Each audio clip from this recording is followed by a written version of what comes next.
Okay, class, I have here a picture in front of you. All you need to do is to observe the picture. So now, what do you think is this? Yes, Nicole? Okay, very good.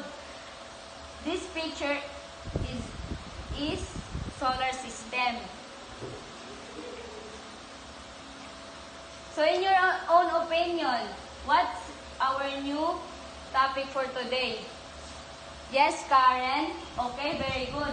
Our topic for today is all about the sun and solar system.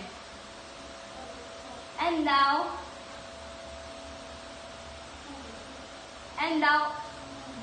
I want you to read the following learning objectives.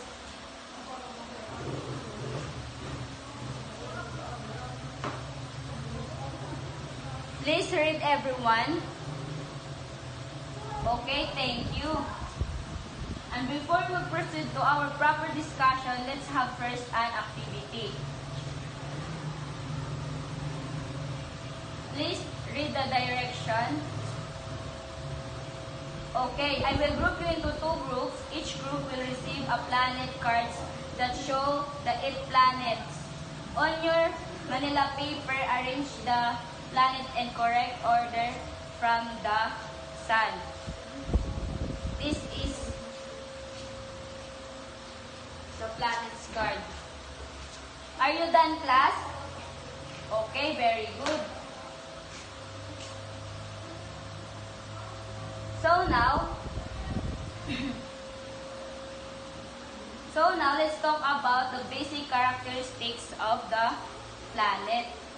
The first one is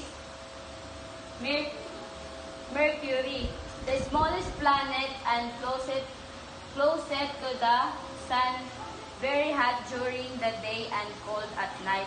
So the Mercury is the smallest planet.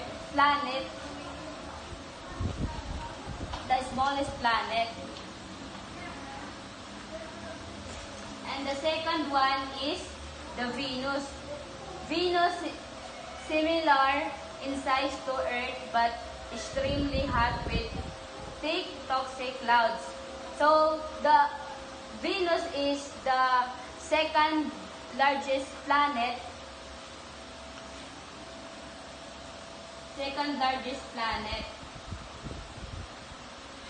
And the Venus is the hottest planet.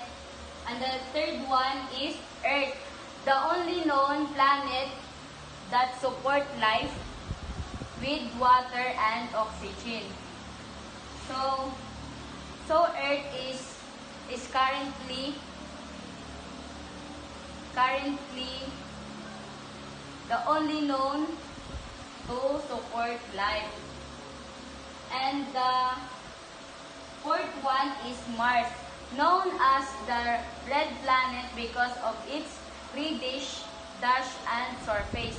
And Mars is the red planet. And the fifth one is Jupiter, the largest planet made mostly of gas with a giant storm called the Great Red Spot. So the Jupiter is the largest planet of 8 planets.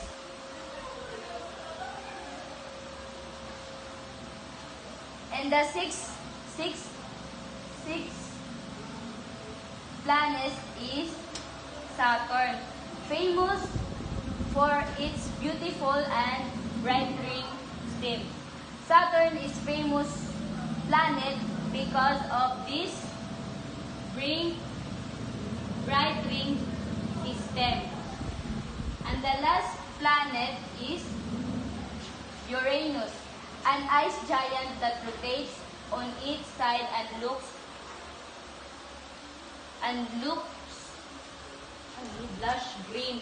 So this is the Uranus. Are we clear, class? Okay, very good. So now, I have here an activity. This activity is called drawing activity. Please read the direction. Okay, very good. Draw the solar system label in the sun and planets. Are you done, class? Yes, ma'am. Okay.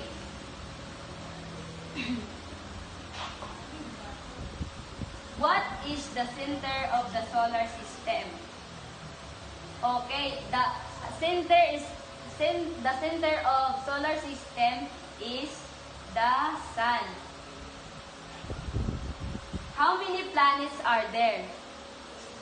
Yes, Karen? Okay. There is 8 planets. For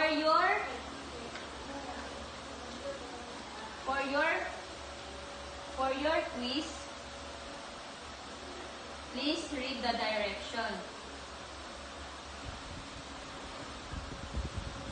Read each question carefully. Write in the 1/4 sheet of paper. Are you done, class? Yes, ma'am. Okay. And before we go outside, I have here an assignment.